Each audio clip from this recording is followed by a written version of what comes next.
All right, welcome to this video. My name is Taylor Bentrud, and we're gonna go over the mindset of an agency owner. It's gonna be an epic video. Really excited to talk about this. And really, it's an important video if you're running an agency or you're running, I guess, a business in general, and you feel like you could improve on your mindset. And by mindset, I mean like pretty much just the ability to consistently be happy and motivated on a daily basis to continue doing what you're doing and continue growing your business, or personally developing yourself to become the best version of yourself. So that's what I define mindset to be. And if you're pretty much waking up and you feel like some days you're really motivated, you're really driven to work on your agency, become the best, highest version of yourself, and other days you wake up and you really don't like what you're doing, or you're not as motivated and you're kind of pissed off at certain things you're doing and you're thinking about doing other stuff, well, this is a great video, and it's going to help you kind of explain how some people, like the greats, like Michael Jordan, Steve Jobs, Thomas Edison, pretty much just any really successful person that has reached the utmost top, like the best person in their craft, the journey that they've gone on and how they've been able to get there. And mindset is plays a huge part in that. So first of all, I want to talk about Maslow's hierarchy of needs. It might be Maslow's, I forget how to pronounce his exact name, but you may be familiar with the pyramid that he created that talks about the hierarchy of needs for human beings. And it starts out with physiological needs, and then safety needs, then love and belonging, and then esteem, then self-actualization, and then self-transcendence. Now, if you're familiar with his hierarchy of needs, his pyramid, he actually only had self-actualization as the top, as the tip, the peak of pretty much human evolution in terms of personal development. But before he died, he realized that it was wrong, and he realized self-transcendence was the peak, the apex that was missing. So this is going to be extremely important, and I wish someone would have told me this 2 or 3 years ago. It would have really given me some insight into my journey and how I'm progressing as a human being. But if you're feeling like you're kind of up and down and you're all over the place, it could be because you just have not reached this self-actualization stage, and that you're missing one of these other stages here, which we'll get to. So the other thing we're going to talk about in this video is how a lot of entrepreneurs get sucked in and trapped by accumulating more wealth in lifestyle. So they will think that their motive, for a lot of entrepreneurs, or agency owners, or business owners, their motivation for a lot of them is to make more money or to improve their quality of lifestyle. Go buy a private jet, go get a mansion, get a penthouse, get a Lamborghini, a Ferrari, and acquire lots of material. And for me, there was a period of years where I actually went through that. And if I'm telling you, if this is your motivation, you will never ever reach the absolute top and become master of your craft and become the best in the world at whatever you're trying to build or whatever you're trying to do. And if you look at the greats like Kobe Bryant, Michael Jordan, Steve Jobs, Bill Gates, Warren Buffett, they are not motivated by this here. And we're going to get to that. And I'm going to get to tell you about what they are motivated by and their mindset. So this is important. Why? Well, first, I need to kind of explain how this thing works so you can kind of see the importance, why it's actually important. So to start off, we have this axis which explains the needs intensity, and this axis which shows the personal development. Now at the peak you have self-transcendence, which I'll explain in just a moment, but that's the utmost top. Like when you're talking about personal development, that's as far as you can absolutely go, at least in this human form. And then we have the very beginning, physiological needs. Now the body, it needs oxygen, it needs a certain temperature to be able to live in. We can't live in minus 60 degrees Celsius weather. We can't live in plus 100 degrees Celsius weather. So physiological needs is like good temperature, water, air, food, that basic stuff that the body needs to survive. And so when we start out in life, this is what we need. It's the first, the foundation of Maslow's hierarchy of needs, the pyramid that he built. So the needs intensity is pretty high, and it starts out here. But if you have this, then, and every human, pretty much every human that's alive right now has that, otherwise you'd be dead. So if you have that, what's next is safety needs, okay? So pretty much every human has physiological needs, otherwise you wouldn't be alive. Now, if you have physiological needs, your biggest motivation, your next biggest motivation is safety needs. Now, what is safety? Safety is really just the, living in an environment such as a house that is in a safe environment, not like the middle of the jungle where there's jaguars and fucking python snakes and all these, anacondas and different stuff that can kill you and eat you. That's a terrible environment. You would not have safety if you were living in the middle of the jungle. But, if you're living in, like example, I'm in a house here in Panama City in a very safe neighborhood, and I have stable income. That's another thing, employment and stable income, because money is a currency that we use on earth that allows us to buy food and water and shelter, which are the three necessities of basically life. And so that is safety, is the ability to have a safe place in a safe environment and consistently, provide, for yourself and buy food. So, once you get that, you can't possibly be motivated by that. And this is an extreme motivator because it's fight or flight. You're like, it's survival mode. Your brain's like, hey, fuck, if we can't, find food begging on the streets, or sorry, if we can't find food by ourselves and our parents aren't willing to help us out, then we got to go get a job. It doesn't matter where the job is. I'll clean toilets. I'll, work at McDonald's. I need to be able to be safe to continue living on. And that's the primitive side of the brain that will, push you to do whatever it takes to be able to get this. But most people have this. And when I started my agency, it was interesting because I started my agency, I was 19 years old, and I was living in my parents' house. So my parents gave me safety needs. They paid for, my food because my mom was cooking. I had rent because I was living in their house. So I already had safety, so that wasn't a whole lot of a motivator for me. After safety, you have love and belonging, and then you have esteem. Now, some people will value esteem over love and belonging. But for me, I kind of had love from my parents, so I felt like I didn't really need that, and I felt like I didn't really have much of a need for a partner or an intimate relationship or anything of that kind. What I was missing, and what really drove me in the early stages of my agency, back when I was pretty much broke before I started my agency, was esteem, right? And this also kind of ties into belonging, but esteem, which is really just the ability to be independent and provide for myself and prove myself not only to my parents, but to myself, right? And not only to my friends or family or whatever, but to myself. And when you're young, typically you are comparing yourself to other people, which I don't recommend. But when you're young and you've never really been independent or been able to live on your own or, provide for yourself and live on your own, it's kind of a scary moment. And so esteem was a huge motivator for me. But again, once I started making $10,000, $15,000, $25,000 a month in my agency, which came after only a year and a half, what happens is this no longer becomes a motivator and it starts to dip off.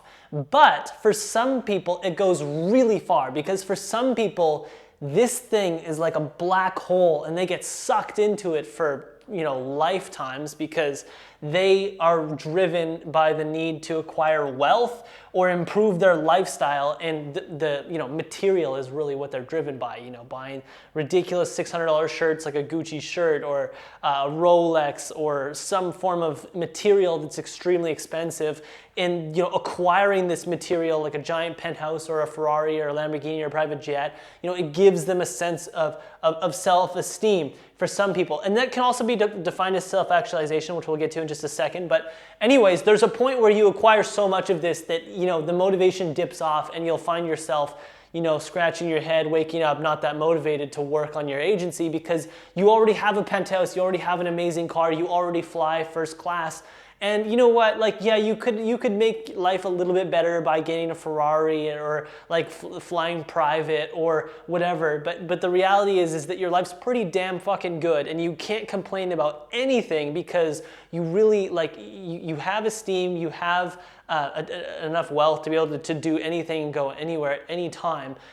So once you've kind of maxed out esteem, now for me, in my journey, I skipped love. So what happened for me is I had esteem, I had safety, I had physiological needs. I was living in Panama City by myself, well, actually with my business partner at the time for quite some time. But I was missing love and belonging, and this was huge for me. I think it really caused a lot of ruckus in my business, in my mindset, in my motivation, in my happiness levels, everything, because I truly believed that it was not necessary to build a big company. I truly believed that I would, in my 20s, focus on business. In my 30s, maybe find a woman and settle down, whatever. And that's kind of was my opinion, my hypothesis. But it was a void, and it was fucking with me. And my limbic system in my brain was getting messed up, because if you don't have this, it's a primitive form of it's a primitive need that's in your primitive side of your brain, right? Like the prefrontal cortex, which is the smarter part of your brain, can logically rationalize and say that, oh yeah, like we have money, we have safety, we have physiological needs, we have esteem. We don't need a partner with intimate love. We don't really need that. We don't need to reproduce. There's billions of humans on Earth.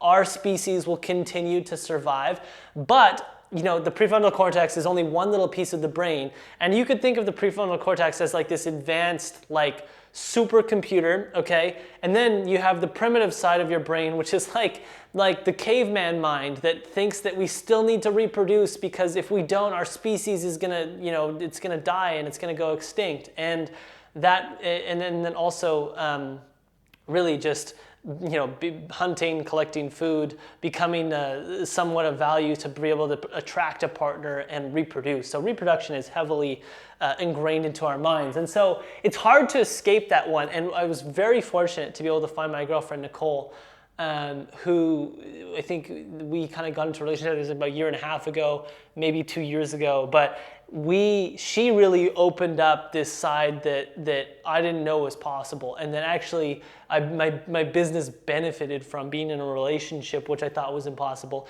My happiness levels went way higher because this thing was missing for a long time. And just my consistency in my drive and my happiness levels to wake up and go to work and build my business and just become the best version of myself, it just went through the roof. So I personally believe that this is a huge element. Now, if you look at some of the greatest people in the world, because I don't want you to just relate to me, I want you to look at some of the people in the world that have gone on to become the best. If you look at Kobe Bryant, he's been in a relationship, I don't know if he still is with his wife, but through the course of his career, been in a relationship with a woman that was very dedicated and really understood that he was part of this process to mastering the game of basketball and really becoming the best version of himself, and understood that he was going to be in the gym and practicing relentlessly 12, 13, 14 hours a day and on the road constantly and whatever, and that's fine. Warren Buffett, same thing. I mean, he had his wife, and I forget her name, but if you watch his documentary, she was with him for a long time, up until the moment where she actually passed away. And Bill Gates, he had Melinda. And what's actually funny is, even if you look at Elon Musk, who has married and divorced multiple times, there's interviews with people who are executives in Tesla. And they said that when Elon has not been in a relationship, or there's turmoil in his relationship and it's in the news and they hear about it, they're fucking freaked out and they're worried, because he turns into an absolute monster, and he seems to be his thought process seems to be completely off, and he's very I don't know what the exact word is, but he gets into arguments very easily, and he's very unagreeable at that time. And so it's clear that even somebody like Elon Musk that has just built multiple billion-dollar companies, this still really gets him and affects him. And you can look at interviews with some of the executives in Tesla and find out just how much it affects him and how much it affects them, the people that Elon works with. So you can't really ignore it. It is a huge part of humanity in our lives, just because of our primitive brain and how we evolved. So once I had that down, that was epic. What happened is it became a process of self-actualization, right? When I realized that when I got into a relationship, there was a shift that went from focusing on making more money and lifestyle, which was the main motivation, And I realized that when I got in a relationship, I didn't actually care about these two things at all. And what it became was really just a process of self-actualization. And I thought to myself, how can I become the best version of myself? And really, my goal shouldn't be to, become a billionaire or acquire a private jet or a mansion or move into a penthouse. It should be to really just become the best version of myself that I can possibly become. And to do that, I need a vehicle of some kind, right? Now, so for me, I love business, I love my agency, and that's my vehicle to try to become the best version of myself that I possibly can, and really go through that self-actualization process. I use my agency as the vehicle. Now, for other people, it's different. For Michael Jordan for Michael Jordan, it was basketball. That was his vehicle. His process of becoming, through the self-actualization process was basketball, right? How can you become the best basketball player in the world? Kobe Bryant, same thing. And then you look at Steve Jobs, his process was Apple, right? And if you look at Bill Gates, Microsoft, Elon Musk, he goes through that with Tesla and SpaceX. Arnold Schwarzenegger, his vehicle to become the best version of himself was, fitness and becoming the greatest bodybuilder at the time. So having, the best body, the most proper, best, I don't know, whatever, sculptured muscles and proportionately muscles that are perfectly, I don't know how you would say it, aesthetic, I guess, if you will. He's got an interesting documentary called Pumping Iron, which I highly recommend checking out. But anyways, everybody has a different vehicle that they go through to go through this self-actualization process. So this is kind of what transitioned to me with self-actualization. Now, it's important to note that when you start to enter self-actualization, what happens is you forget about the material and the lifestyle and the money and whatever that is, and the ego kind of starts to disintegrate, and it becomes more about the journey, right? It becomes about, you start to fall in love with the journey of growth, right? So you fall in love with, going further down and becoming the best version of yourself that you possibly can be.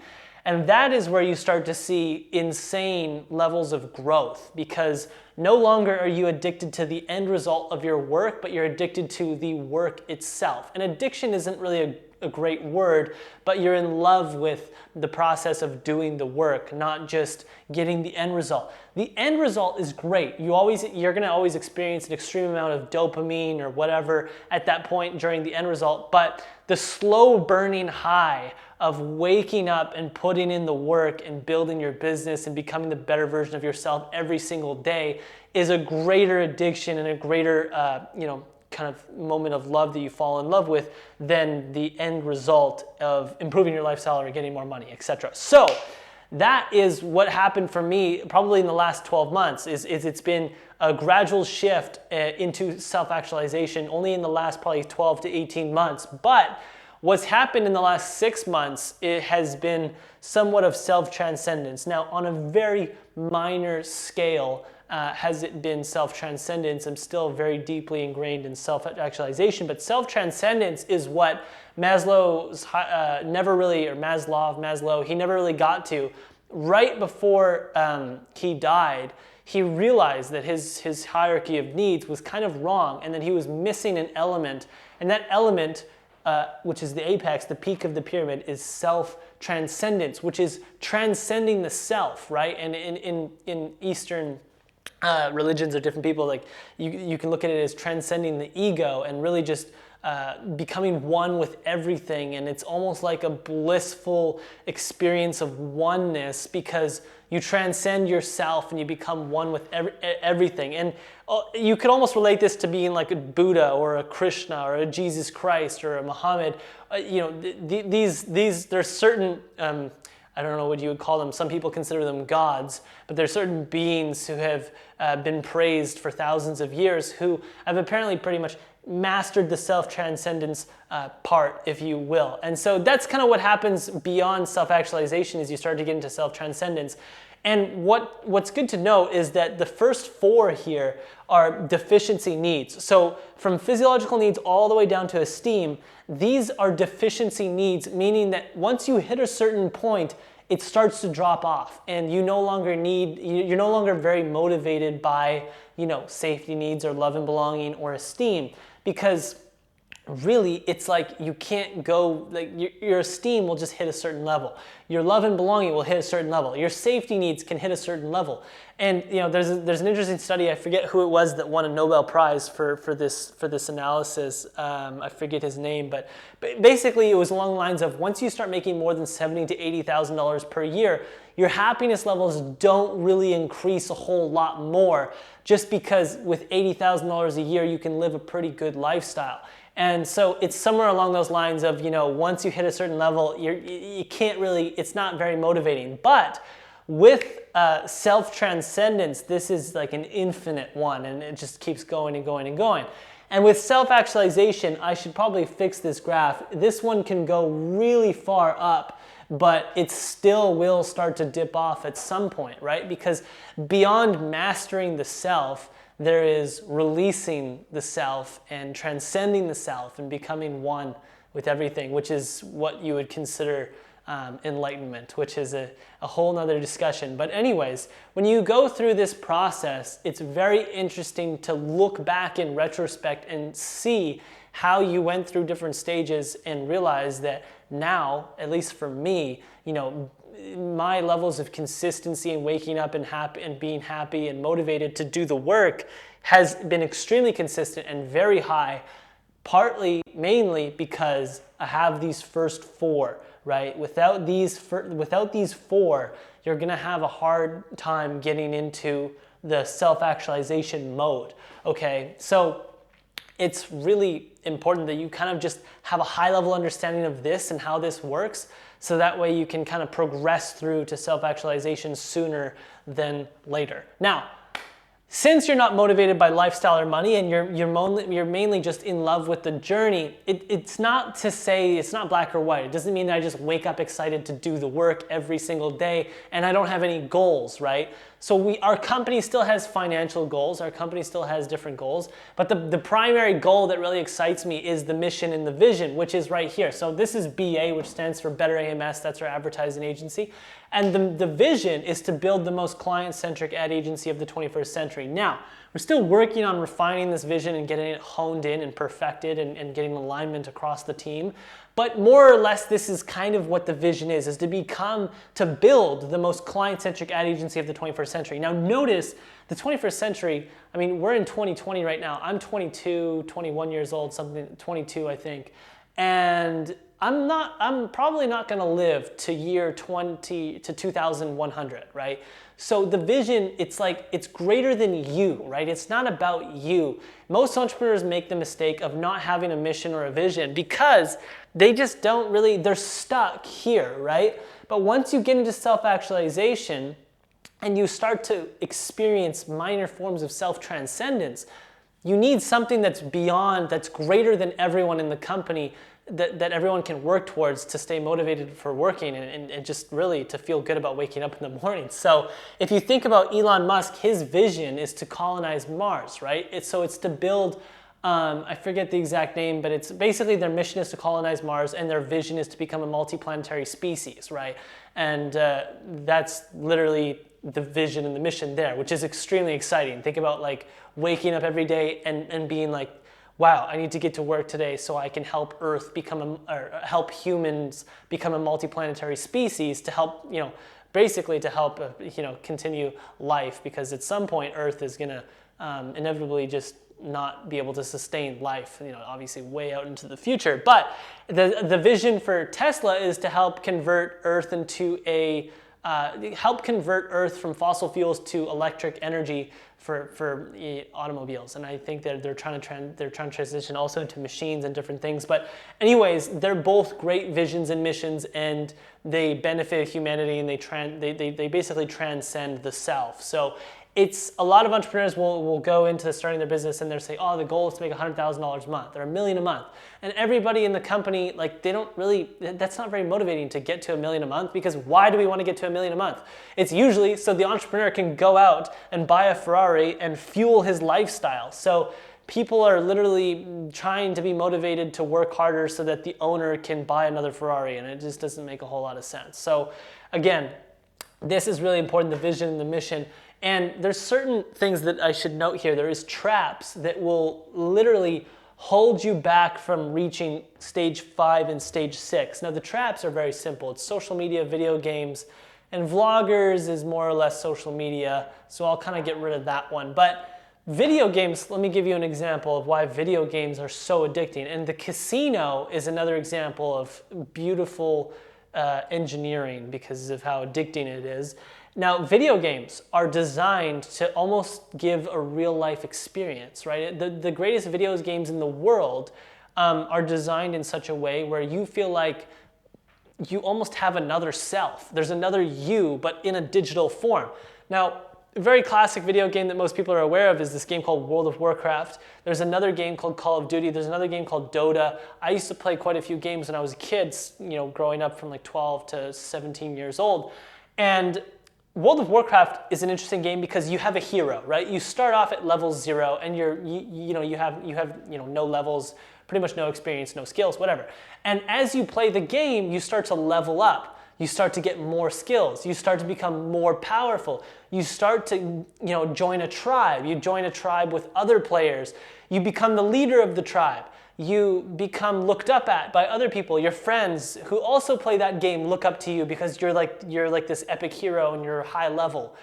And these video games are designed around the basic needs of the brain and how the brain works to make it extremely addicting. So, safety needs. You can't play video games if you don't have a safe environment or whatever. So you need these two here to be able to play video games. You need a safe environment, you need physiological needs. But love and belonging and esteem and actually a bit of self-actualization can come from video games. The brain will start to confuse the game with real life. And so the game, you start to feel like, oh, you're getting love and belonging from the game because maybe you have a virtual girlfriend in the game. Maybe you have a tribe in the game that all looks up to you and that gives you a lot of love and belonging. Maybe because you're the highest level hero in the game, you get a lot of self-esteem. And in that group of people that all play this game, you're looked up upon, and so it gives you a lot of self-esteem. And not only that, but your hero levels up and you become more and more powerful. And as your hero levels up, you start to feel like you're becoming the best version of yourself that you can possibly be, and you're self-actualizing. And, some people waste their whole fucking lives playing video games and putting all their time and energy into basically becoming the best hero in their video game and self-actualizing their digital hero. But what happens is then their lifetime goes by and they're like 50, 60 years old, and then they look back in their life and they're like, fuck, that was really shit. And they're really unhappy because they had no real love. They had maybe some form of self-esteem, at least in their video game world, but no real self-esteem outside of their video game world, zero self-actualization. And this is the unfortunate part of the online world and digital, is that it can really take you so far out of this world right here with human world, whatever, when you're interacting with real people, and it can make you think that this digital world with other characters and people in your video game is actually real, and it's the real world. The other thing is social media. If you have social media, you can confuse likes and comments with love and belonging. You can confuse likes and comments with esteem. You can confuse 100,000 or 1 million followers and growing your follower count with self-actualization. And so these things you have to play very carefully with these things. I have Instagram. I use it for the purpose of really just in case somebody wants to Google my name and they want more social proof on who I am, they can Google my name and see my Instagram and pretty much just see that I'm really focused on my work. I don't follow anybody on Instagram. I have 200, 300 followers. It doesn't really matter. I use it probably 30 seconds to a minute a month, right? So so you can still use these tools like social media to try to grow your business or whatever, but you just don't want to get addicted in it and wrapped up in it. Video games, you can't really use that for your business unless your business is the video game. Then that's different. But really, you don't want to fuck around with any of these two things because they can confuse your mind into thinking that you're getting these three: love, self-esteem, self-actualization, when really you're not. And so it's not your fault. The brain is just designed in such a way where you can't control that. You know what I mean? Like when you're playing blackjack or you're playing your slot machine, it's designed to shoot dopamine off in your brain every time you win $1, you win $5. All the lights go off, the noises, the sounds, you know, everybody's looking at you like, oh my God, did you just win a jackpot? You know, and it starts to like become extremely addicting because it's just preying on dopamine fires going off in your brain, and it's building a feedback loop that is extremely addictive and terrible for your life. So with all that being said, the main message here that you should understand is that you need to fall in love with the journey.